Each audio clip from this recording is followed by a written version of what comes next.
Hello Slash friends, I'm happy to introduce you once again to my Ice Spike Blizzard Sorceress, which receive crazy buffies on this new patch and will be perfect for this new season. I'll explain everything in that video, and if you like the content, don't forget to subscribe.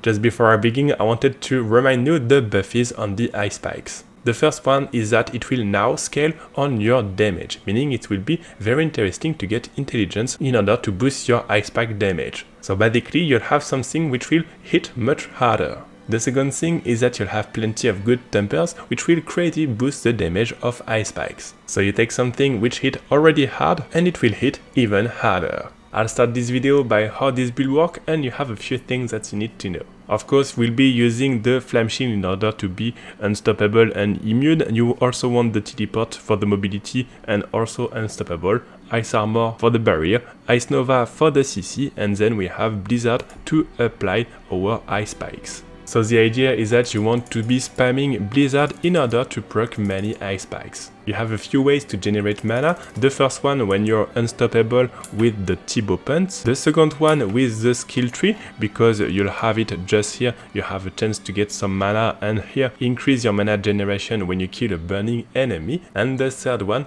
with the Paragon, where you want to get this node in order to give you mana when you use a Chain Lightning. We'll be casting this Chain Lightning by this enchantment. When you spend 100 mana, you'll be casting your Chain Lightning and gain 10% of your mana. The last way to get some mana is to generate resource on a lucky hit. Of course, on the new patch you'll have 3 affixes, but I'll give you all the affixes that you need a bit later in this video. There's another thing very important for you to understand is around the ultimate. First, it will help you to get some ice packs, so you'll still have some damage when you're doing your ultimate, but the most important is that you'll be unkillable. It will also reset the cooldown of your spells, meaning that the idea you want to use Flame Shield, Teleport, Nova, Ice Armor and your ultimate, and then you can do it once again: Teleport, Flame Shield, Ice Armor, Nova, and you want obviously to be spamming your blizzards. So that the combo of the character, and you see that in the gameplay it's quite efficient. There's another thing about the ultimate is that we want to always have it, well, at least most of the time, and we'll be using the flicker step in order to reduce the cooldown. That's why you want, once it's done, to use your dash into the enemies and just make sure that it will quickly reset the cooldown of your ultimate. So you need like 3 or 4 dashes in order to have it back. If you don't know these boots, it's this one, so you'll have cooldown reduction of your ultimate when you dash through your enemies. For the skills, you want to put 2 points in order to unlock this one, get some damage when you cast above 50 mana, and the thing is that you don't want to put points in it, because we just want to have the base Ice Armor and the base Flame Shield, and of course with Shaco I don't have this issue, but you'll see on the gear part that it's quite easy to have also this without any Uber unique. The thing is just that you want plus X to defensive skills on your armor. I'll go back to that on the gear part. Then you want some damage, 1 point to reset your cooldown, 3 points to grant you damage reduction, 3 points for the barrier, 3 points for the lucky hit, and 5 points for the blizzard, 1 point for the blizzard duration. You also want the remaining point on your barrier duration, 3 points for the critical strike damage, and then all the passive, some damage and some mana. You also want the cooldown reduction, mana when you kill an enemy which is burning, and finally the ultimate, Shatter if you are running some dungeons, and Avalanche if you are doing some bosses. So when you move from an activity to another, you can just remove this point and put it there, and so on. Then for the Paragon, you want to increase the damage of your Ice Spike. Then you want to get here in order to have damage to burning enemies. You can get these nodes too, and you want to get here in order to get this glyph damage to crowd control enemies. You also want this glyph which will increase non-physical damage. Be careful, it's very important that you put it here in order to have the boost of this one. You can also get these nodes and then go back here at the right, get this glyph critical strike damage, and you want to get this node in order to have some damage reduction from burning enemies. Then you want to go at the top of it, get this node in order to get some mana when you cast your Chain Lightning. If you see that you have enough mana, you can also remove this point, choose another enchantment and put it here in order to boost your damage to vulnerable enemies.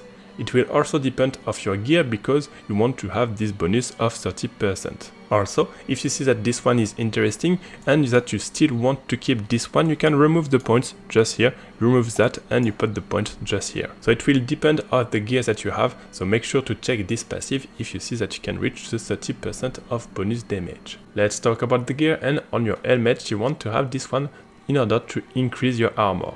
Make sure to not take the Juggernaut because it will increase the cooldown of your dash and you want it in order to reduce the cooldown of your ultimate. You want life, lucky hit chance, intelligence, maximum life and cooldown reduction on your Frost Nova. For the armor you want to have increased damage reduction when you are in your Blizzard. It will be very important to have it on the patch 1.4, and then you want intelligence, maximum life, ranks 2 defensive skills in order to not have to put point in ice armor and flame shield, and you also want maximum life and Frost Nova size. For the gloves you want to have increased damage when you have a barrier, critical strike chance and damage, chance to restore primary resource, ice spike damage and damage. You want T-Bot in order to get some mana, and flicker step for the cooldown reduction on your ultimate. Then for the weapon you want to have ice spikes during your ultimate, and you want critical strike damage, damage intelligence, ice spike damage and damage. For the offhand you want to have a chance to restore primary resource, critical strike chance, lucky hit chance and ice spike damage and damage. You also want increased damage to vulnerable enemies under a barrier. We'll also be playing the Talrasha for the damage boost and the Blue Rose in order to have additional ice spikes.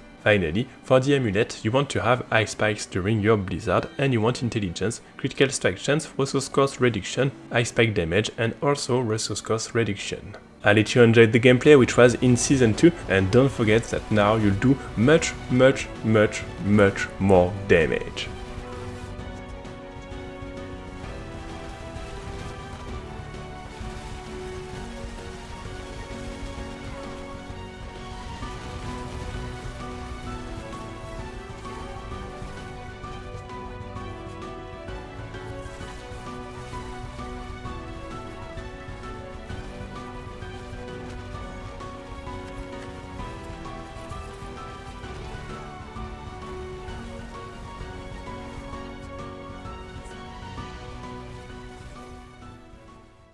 Thanks for watching this video. I hope that you liked this Sorceress Ice Spike, and as usual don't forget that you have the builder on the link below the video, and if you have any questions feel free to post in the comments.